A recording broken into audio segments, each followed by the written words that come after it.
Hi everybody! So we're back. We have a bow we're going to make today. So to begin with, I have this board that my husband made me, and it really helps me a lot. He asked me what I needed, and I told him that I needed something to hold the bow pieces, to hold the ribbon as I was trying to do this. And he thought about it, and he looked some stuff up, and he come back, and he had this completely made. So this is actually a really neat little tool, and anybody can make one of these. I mean, he took a piece of wood and drilled, he measured, and then he drilled. So it's really easy. So what we're going to start with is we're going to put our pegs. I usually go out, so this is going to be how wide our bow is going to be, how long that ear is going to be. So I usually go every other one.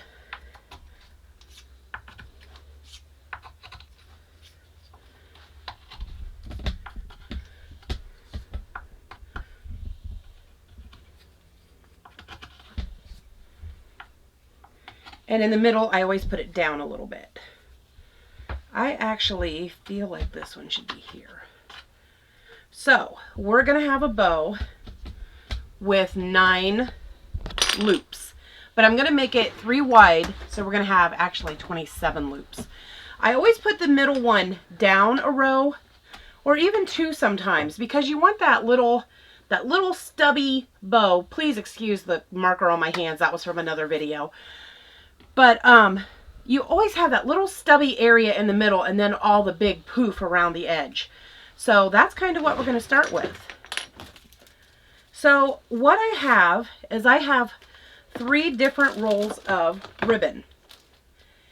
It is very, very beneficial that when you are picking out this ribbon, you make sure that you have the wired edged ribbon. This will make it so that when you bend it, it stays where you want it to stay. So when you're shaping your ribbon, when you're shaping your bow, you're not shaping it daily. You're shaping it once, and it stays that way the entire season. So I have 3 different rolls, all wired edged. And this is all the first time I've used any of it. And it's all pretty long. I have 25 feet on this one. This one I have 40 yards, so I have 120 feet. That's a big one. That I got for 70% off, so I only paid $3 for it too. And then this little candy cane. I like to put the colors together that kind of go together and make each other pop. And then this one, we have 125 feet. So I always go with my base color, which is going to be the red. I'm going to put it first. And then I'm going to go with this really sparkly silver. I'm going to put it right there because they're the same size. And then I'm going to take this small little candy cane one. So what I'm going to do is I'm kind of going to scrunch them up. Whoops, I forgot to tell you. I put one at the bottom too to hold it into place. So I'm going to start out right here. And I always use a zip tie for this. Always a zip tie, because I want everything to hold very well. And when I am manipulating it, I don't want it to come up at all. So I get my zip tie started. Again, I'm very sorry for the marker on my hands. It was from the snowman wreath.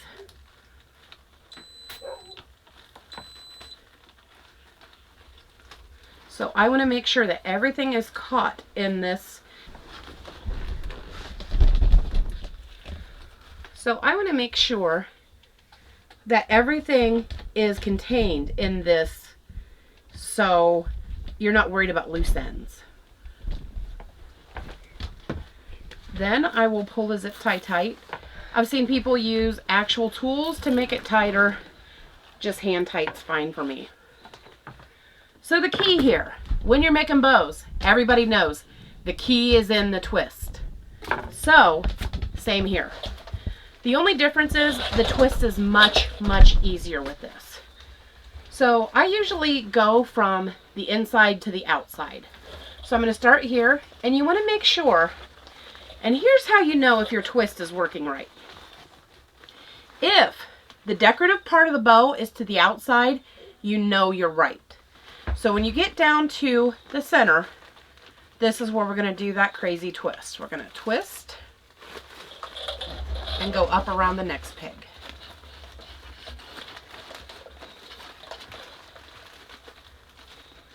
So you want to make sure to keep it snug because you want them all to be the same size.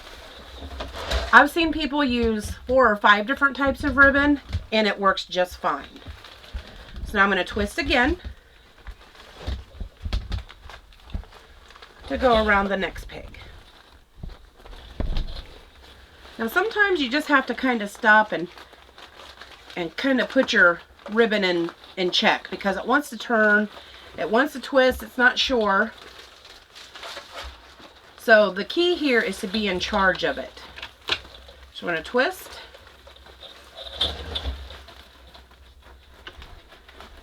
Around the peg. And to make sure you keep it snug. So here we are. This little candy cane's being a pain. So once again, I'm going to twist. The key is you have to twist every time you come back to this center.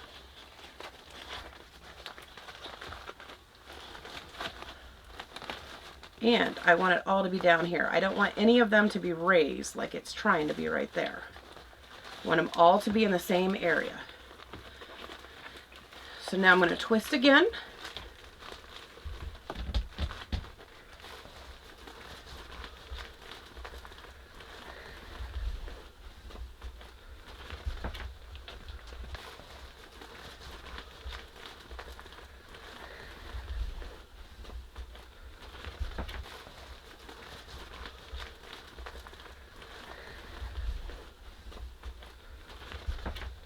So now we're going to twist.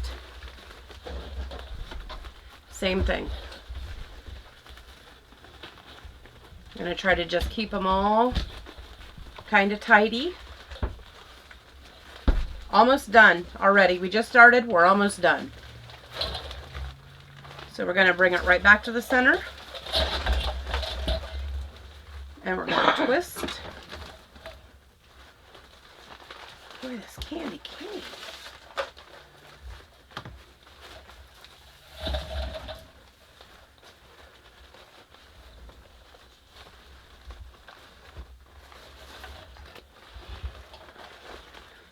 Okay.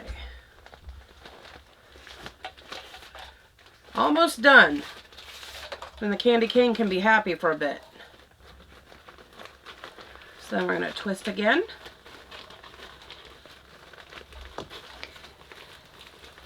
And go around this last peg.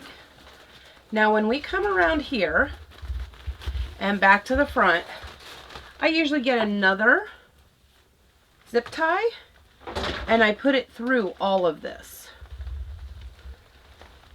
Just try to make sure that everything can fit. And once I have it all in there, I always check to make sure I put my zip tie the right way, because I'm going to tell you I don't.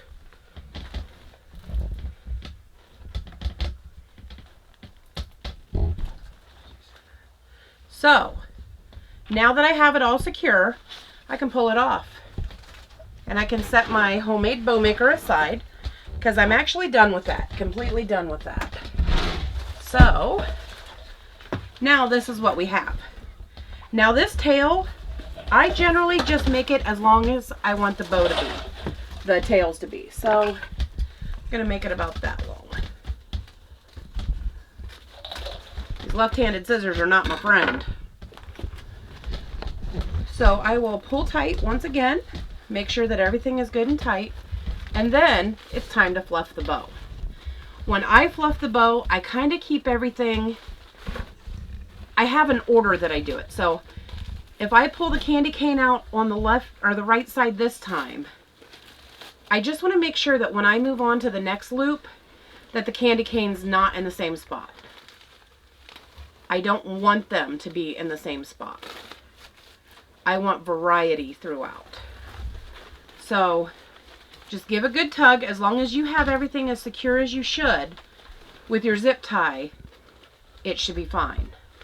So on this one, I'm going to want that candy cane in the middle. That is really the only organization I keep of the bow, is just to make sure that I don't put the same colors in the same place every time. So then I'm going to go back to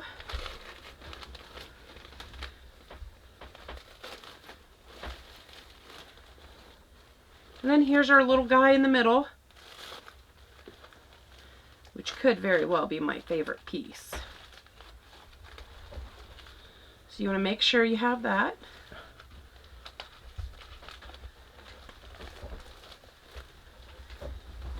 And then we're going to go to the other side. Same thing. We're just going to separate. And feel free to give it a good tug. Get it the way you want it. Make sure everything's square. Everything's lined up.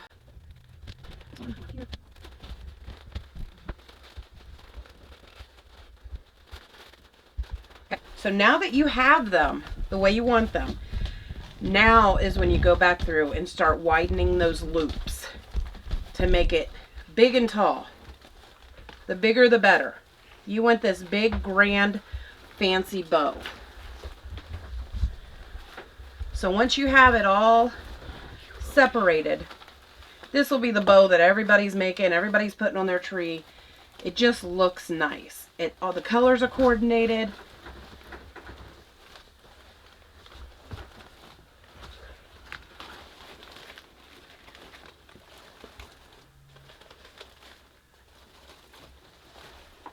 And you can really make it however you want. You can pull it closer to make it kind of a poofier look, or you can separate it out further. Either way, it's however you like it. So then the next step is to do what I refer to as the dog ear.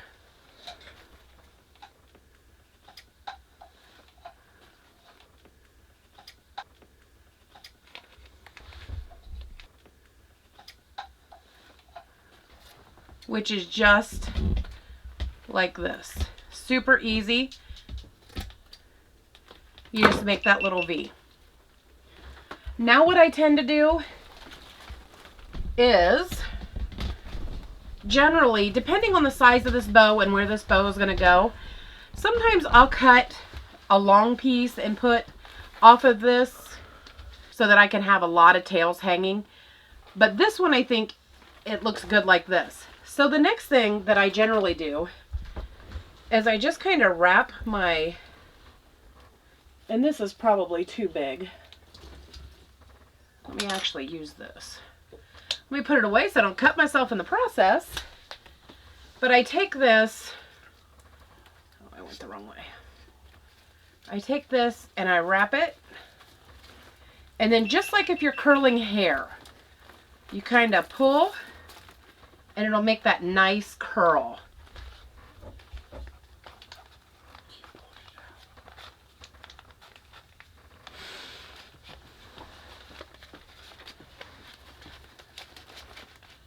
Because you have that wire edged ribbon, it just will stay how you want. So you can make it a little bigger.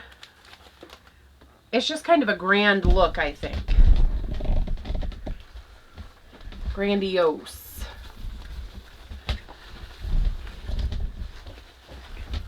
Same thing. Whoops.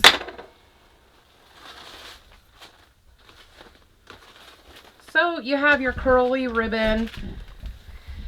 I'd probably finagle that a little bit on the tree, but so this is what you end up with.